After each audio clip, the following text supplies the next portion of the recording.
Welcome to our podcast where we explore friendship more than just a word. I'm Anna. I'm Timothy. And I'm Shauna.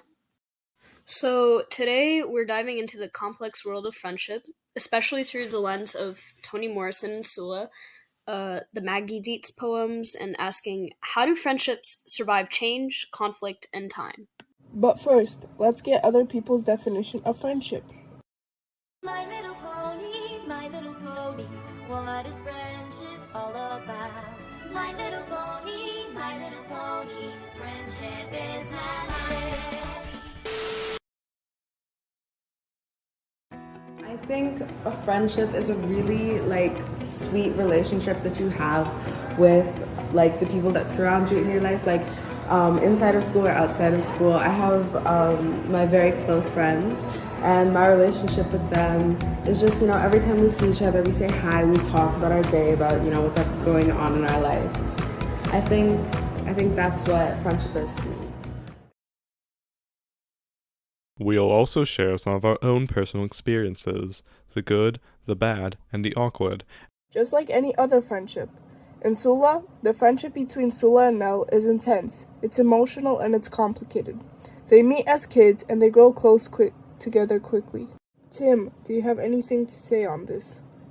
There's a quote where Sula says, "But my lonely is mine, now your lonely is somebody else's." That hit hard because it shows how even close friends might never fully understand each other. Yeah, I agree. It showed that their friendship was powerful but also quite fragile. That actually made me think about my own friendships back in middle school. I was super close to a lot of people back then when I was 10, and we held those friendships for over 4 years. But we all just kind of fell out of that stage because we grew up into really different people with different opinions, personalities, and thoughts. For example, I had a best friend back in 5th grade. Her name was Neva, and we were both just very shy and quiet people. We both didn't like talking in front of the class nor presenting, but together we were like two peas in a pod. We were inseparable. But over the couple years, she became more outgoing, talkative with other people. But I was still stuck in that stage of being quiet. And I think those two personalities that we had just made us kind of drift apart, and we both basically stopped seeing each other or talking to each other fully once 6th grade hit. We both moved on to find better friends. Reading Sula basically just kind of normalizes that norm of friendships, splitting because of how we grow up into be really different people, and sometimes it just doesn't work out in the long run. Same. I used to think good friendships would last long, but Sula shows us that friendships can shape us even if they don't survive. So now let's talk about the Maggie Dietz poems that we were reading on friendship. The first one, Middle School, captures that sweet but awkward time when friendship is young, full of innocence and discovery, but also vulnerability. Because you're so innocent, you just don't see the bad in the world, right?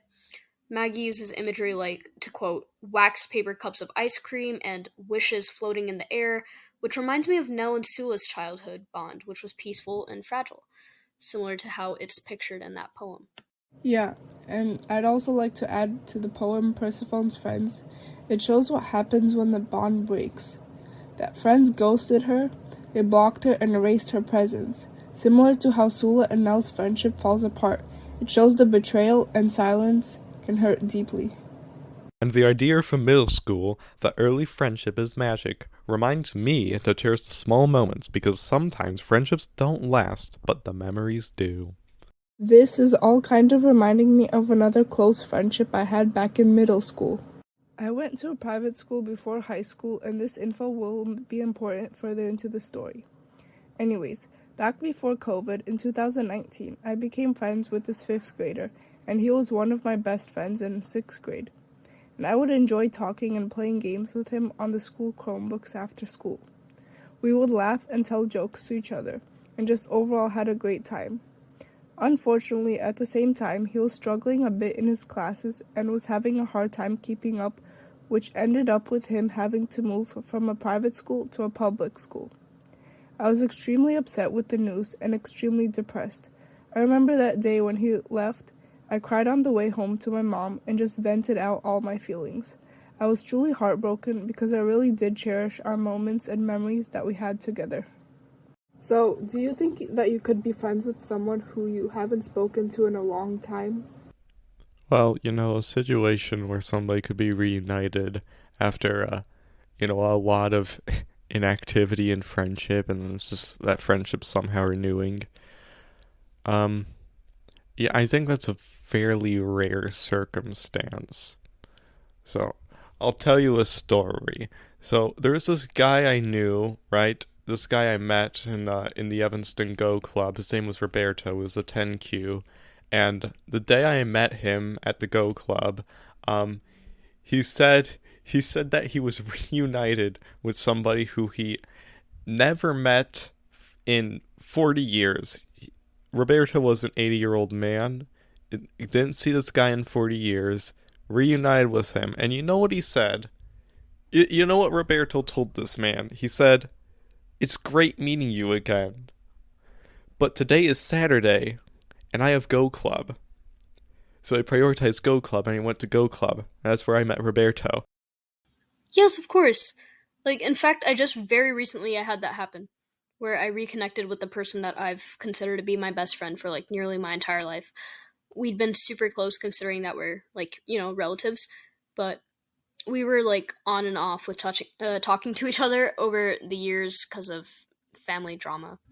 Our sides of the family don't like each other very much, to put it simply. And for 3 years, at some point, his family didn't even visit mine.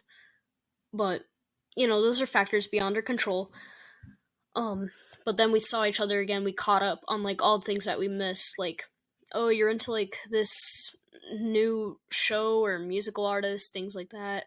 Like, what's been happening in your life? Who are these new people that you've met and spoke to? Things like that.